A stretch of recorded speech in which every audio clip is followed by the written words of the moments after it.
तो integrating factor क्या होता है, पहले हम ये देख लेते हैं कि if the differential equation is not exact, मतलब अगर आपकी डिफरेंशियल इक्वेशन एग्जैक्ट नहीं है, मतलब कि वो वाली कंडीशन आपकी सेटिस्फाई नहीं हो रही है, curl M upon curl Y is equals to curl N upon curl x, तब हम लोग क्या करते हैं, then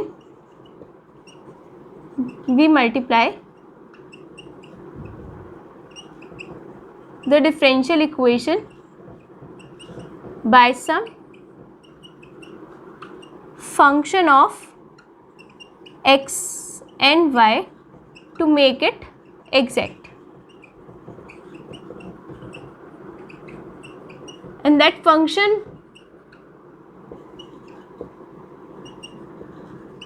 that is multiplied is called integrating factor. तो मतलब ये कि आपको अगर डिफरेंशियल इक्वेशन आपकी एग्जैक्ट नहीं है तो उसको एग्जैक्ट बनाने के लिए हम लोग कुछ function of x and y कुछ मल्टीप्लाई करते हैं पूरी डिफरेंशियल इक्वेशन में, जिससे कि वो डिफरेंशियल इक्वेशन आपकी एग्जैक्ट बन जाए, मतलब कि वो आपकी वो कंडीशन सेटिस्फाई कर दे, कौन सी, curl M upon curl Y is equals to curl N upon curl X.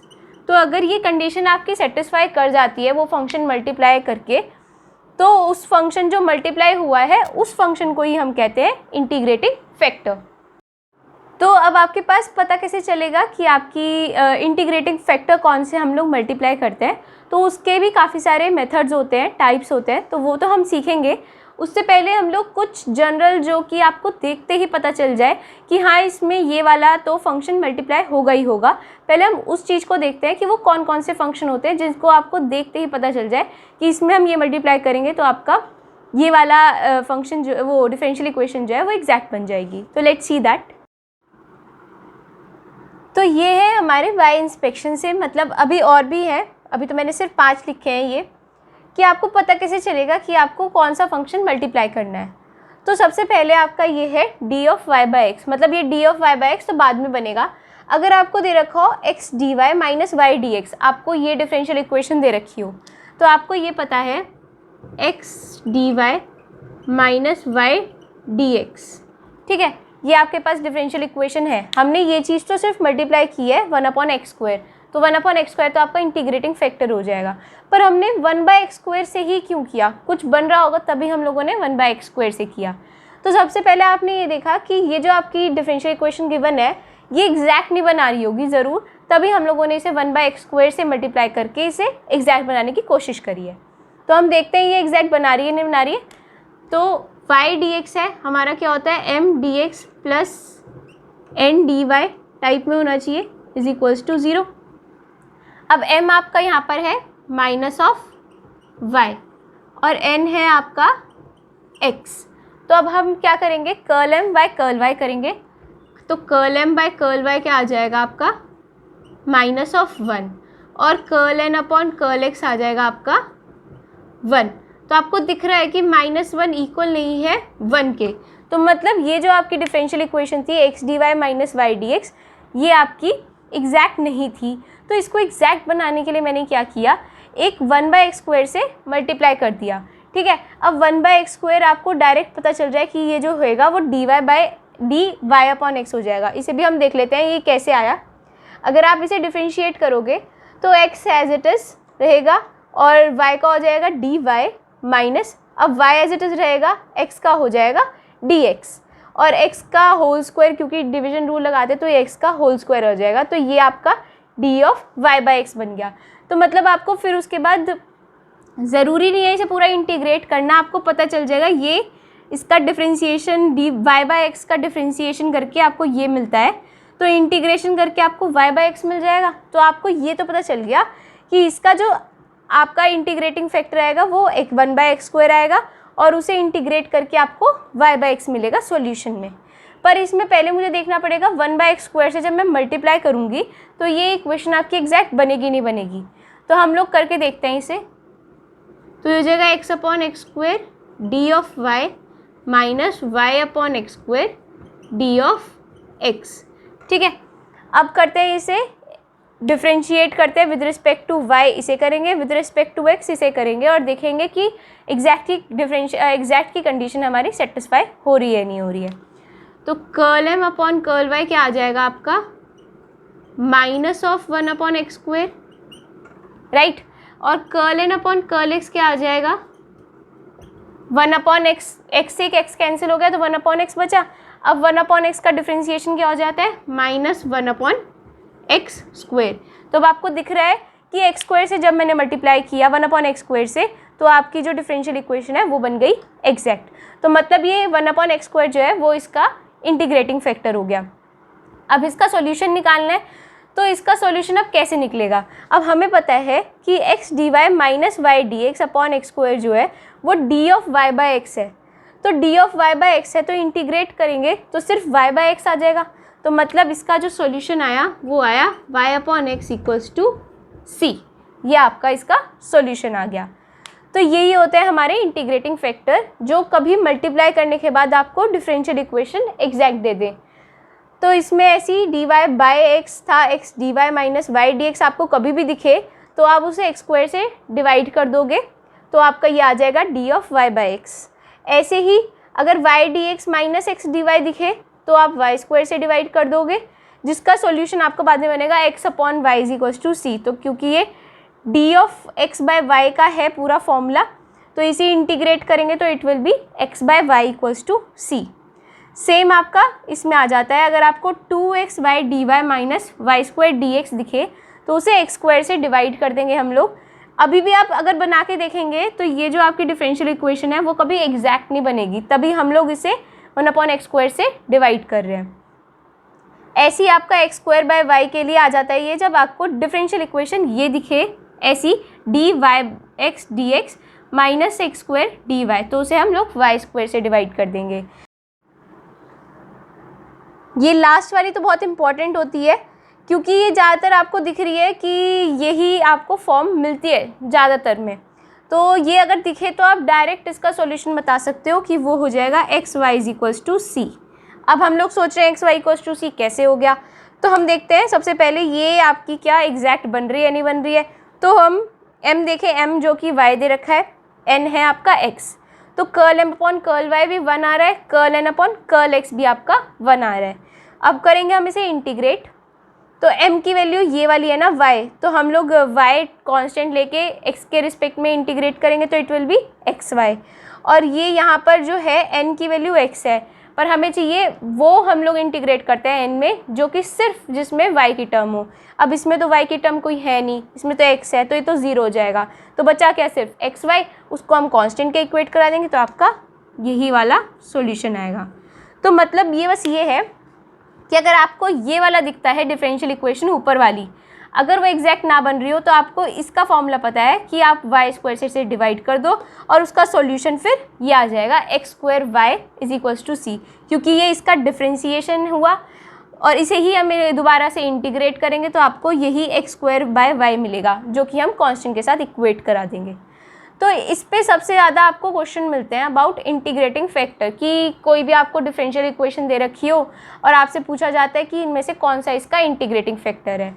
तो अब हम लोग कुछ और एक दो रिजल्ट्स जो इसके ज़्यादातर इस पे हैं वो वाले देख के हम लोग कुछ क्वेश्चंस ट्राई करते हैं, जिससे कि हम लोग पता चले कि कैसे हम लोग इंटीग्रेटिंग फैक्टर फाइंड आउट करते हैं। ये तो सिर्फ बाय इंस्पेक्शन था, अभी हम लोग मेथड से भी सीखेंगे कि हम लोग इंटीग्रेटिंग फैक्टर निकालते कैसे। तो हम लोगों ने भी 5 तो देखे थे कि ये बाय इंस्पेक्शन कैसे हो जाता है।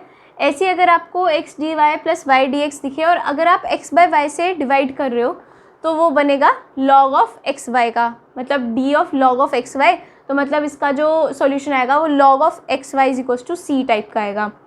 सेम ऐसी अगर x d Y minus y d x upon x y कर रहे हैं, उस डिफरेंशियल इक्वेशन के नीचे अगर आप एक्स वाई से डिवाइड कर रहे हो तो वो बनेगा D of log Y by x का। अगर आपको y of E X D x minus E की पावर एक्स डी वाई दिखे और इसे अगर आप y² से डिवाइड करोगे तो वो बनेगा ई की पावर एक्स बाय वाई का। और सेम ऐसी अगर x² नीचे हो और x ई की power Y D Y minus E की पावर वाई डी एक्स हो तो वो बन जाता है डी ऑफ ई की पावर वाई अपॉन एक्स का। तो मतलब इसका सॉल्यूशन क्या आएगा, ई की power Y upon x equals to C. तो अब एक क्वेश्चन लेते हैं इस पर कि आपको इंस्पेक्शन से कैसे पता चलेगा कि कैसे हम लोग डिफरेंशियल इक्वेशन को सॉल्व करते हैं। तो हमने लिया y dx minus x d y plus 1 plus x square d x plus x square sine y D y is equals to 0। अब आप ऐसे भी कर सकते हो कि आप dx की टर्म्स को एक साथ कर लो और dy की टर्म्स को एक साथ करके एग्जैक्ट निकालो, फिर डिफरेंशियल इक्वेशन अगर एग्जैक्ट हो जाएगी फिर हम लोग उसे इंटीग्रेट करके सॉल्यूशन निकालेंगे। बट अगर सपोज़ ये एग्जैक्ट नहीं बनती तो क्या करें? तो हम लोगों ने इंस्पेक्शन के भी कुछ मेथड सीखे हैं कि अगर हम डायरेक्ट इसमें कुछ डिवाइड कर दें ऐसा कि वो आपका आराम से सॉल्यूशन निकल जाए, तो ऐसे भी करके देख सकते हैं। तो अब मैं क्या करूँगी कि मैंने इसमें अगर पूरी इक्वेशन को एक्स स्क्वायर से डिवाइड कर दिया। अब आप लोग ये सोचोगे एक्स स्क्वायर से ही क्यों डिवाइड करें, तो वो भी देखते हैं। अभी सबसे पहले हम लोग इसे पूरी इक्वेशन को एक्स स्क्वायर से डिवाइड कर देते हैं। अब हमें पता है कि हमने देखा अभी इंस्पेक्शन में देखा कि x d Y minus y d x upon x square कुछ बन रहा था। तो अभी यहाँ पर y d x minus x d y, तो इसमें से मैं माइनस कॉमन ले लूँ, ये आ जाएगा x d Y minus y d x upon x square plus 1 plus x square upon x square d x plus x square sine Y upon x square d y is equals to 0। अब हम सोचेंगे कि हम Y square से भी तो कर सकते थे। ठीक है, वाई स्क्वायर से कर लेते। यहाँ पे तो चलो वो बन जाती है आराम से, दिक्कत आती यहाँ पे, या ये भी आपका वाई स्क्वायर आप इसे अलग कर देते, आप 1 प्लस एक्स स्क्वायर को इंटीग्रेट कर देते with respect to x. Main आती बात आपकी यहाँ पर एक्स स्क्वायर पे तो चलो कुछ नहीं होता क्योंकि हम with respect to Y integrate करते, sine Y upon Y square आता आपका, ये इंटीग्रेट करने में हमें दिक्कत होती। तो हमने ट्राई किया कि ऐसा हम लोग इंटीग्रेट कर दे जो इजीली इंटीग्रेट हो जाए और आपका ये मतलब कुछ कैंसिल भी हो जाए। तो हम लोगों ने देखा अगर हम एक्स स्क्वायर से एक्स स्क्वायर कैंसिल कर देंगे तो ये सिर्फ आपका वाई का फंक्शन बचेगा जो कि आराम से आपका इंटीग्रेट हो सकता है। तो अब हम करते हैं इसे इंटीग्रेट, ये हो जाएगा minus of d y upon x plus 1 upon x square d x है ये, प्लस एक्स स्क्वायर से एक्स स्क्वायर कैंसिल, फिर आप 1 d x plus x square से यहाँ भी एक्स स्क्वायर कैंसिल, ये बचा आपका sine y D y equals to 0। ये आपका आएगा minus of y by x, जब इंटीग्रेट करेंगे तो सिर्फ आपका अंदर वाली चीज़ बचती है, तो ये minus of y by x, ये हो जाएगा minus of 1 by x, 1 by x square d x का हो जाता है minus of 1 by x, 1 d x will be what x, और साइन वाई हो जाएगा minus of cos y is equals to some constant. Simplify कर लेते हैं, minus y minus 1 upon x plus y plus x minus cos y is equals to C. तो ये आपका आ गया इसका सॉल्यूशन डिफरेंशियल इक्वेशन का। अब ये क्वेश्चन है जैसे, तो आपको मतलब हम लोग एग्जैक्ट भी बना सकते थे, एक्स की टर्म्स को एक साथ लेके और एग्जैक्ट बनाते, बट वो एग्जैक्ट नहीं बनती। हम लोग अगर इसे m को ऐसे कर ले कि m is nothing but minus y plus 2x cube और n इज़ x, तो curl m upon curl y करते तो इट इज़ माइनस ऑफ 1, और curl n upon curl x करेंगे तो ये आपका आ जाएगा 1, जो कि एग्जैक्ट नहीं है। तो एग्जैक्ट नहीं है तो हम लोग अभी मेथड तो सीखा नहीं है, बट अगर हम इंस्पेक्शन से करना चाहें तो हम कैसे करेंगे। अब हमें दिख रहा है x d Y minus y d x है, ये जब भी आपको दिखे तो ये अगर हम ऐसे ही सिंपल इंटीग्रेट करना चाहें तो ये चीज़ तो आपकी इंटीग्रेट हो जाएगी क्योंकि ये एक्स में है और डी एक्स है, ये तो इंटीग्रेट हो जाएगी। मेन आएगी दिक्कत इसमें, ये एक्स डी वाई है, इसमें वाई का कुछ नहीं है पर हमें कुछ वाई का तो चाहिए, और ऐसे ये डी एक्स इसके साथ आपका वाई का फंक्शन आ रहा है। तो हम लोग इंस्पेक्शन से क्या कर सकते हैं, हमने ये पढ़ा ही है। अब x d Y minus y d x जहाँ दिखे ट्राई करो उसे एक्स स्क्वायर या वाई स्क्वायर से डिवाइड करने का, तो हमने इसे कर दिया एक्स स्क्वायर से डिवाइड। अब फिर से वही वाई स्क्वायर से भी डिवाइड कर सकते थे, पर वाई स्क्वायर से डिवाइड करते तो इसमें हमें दिक्कत आ जाती। अब भी अगर हम एक्स स्क्वायर से डिवाइड करेंगे तो इस वाले फंक्शन में हमें कोई दिक्कत नहीं आएगी, ये अभी भी एक्स का फंक्शन ही रहेगा, वरना वो फिर एक्स और वाई का फंक्शन होता, इंटीग्रेशन करने में फिर दिक्कत आती। तो हम लोगों ने एक्स स्क्वायर से इसलिए डिवाइड कर दिया। अब हम जानते हैं x d Y minus y d x upon x square, d of y by x का बनेगा, और ये आपका एक्स स्क्वायर से एक एक्स स्क्वायर कैंसिल, ये बचा 2x dx। अब हम करते हैं इसे इंटीग्रेट, तो it is Y by X और ये हो जाएगा 2x square upon 2 is equals to C. तो वाई बाई एक्स 2 से 2 cancel plus x square is equals to C. ये आ गया हमारा इसका सॉल्यूशन।